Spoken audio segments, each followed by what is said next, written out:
അപ്പോൾ ഇൻഫ്ലുവൻസറെ സംബന്ധിച്ച് സാമൂഹിക പ്രതിബദ്ധത എന്നുള്ള സാധനം നിലനിൽക്കുന്നു. രണ്ട് ഇവിടുത്തെ ഗവൺമെന്റിനെ പറ്റിച്ചുകൊണ്ട് എന്തെങ്കിലും സാധനങ്ങൾ ചെയ്താൽ അത് ഇൻഫ്ലുവൻസർക്ക് പണി കിട്ടുന്നതാണ്. സോ വളരെ സിമ്പിൾ ഉത്തരമാണ്.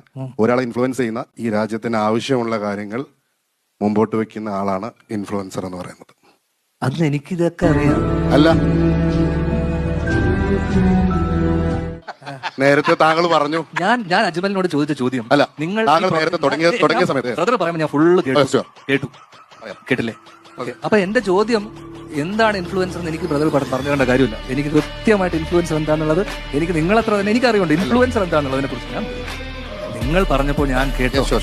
ഓക്കെ, ഇത് ഞാൻ പറയുന്നത് നിങ്ങൾ കേൾക്കാം. അപ്പൊ എനിക്ക് പഠിപ്പിച്ചു തരേണ്ട കാര്യമില്ല എന്താണ് ഇൻഫ്ലുവൻസർ എന്നുള്ളത്. ഞാൻ ഇവിടെ ഒരു ക്ലാസ്സിനോ സെഷനോ ഇരിക്കില്ല. ഞാൻ ഗസ്റ്റായിട്ട് വന്ന പരിപാടിക്ക് നിങ്ങളിവിടെ ഒരു ചോദ്യം ചോദിക്കാൻ പറഞ്ഞു. എനിക്ക് നിങ്ങൾ ഇൻഫ്ലുവൻസർ എന്നാണ് പഠിപ്പിച്ചു തരേണ്ട യാതൊരു കാര്യം ഇവിടെ ഇല്ല.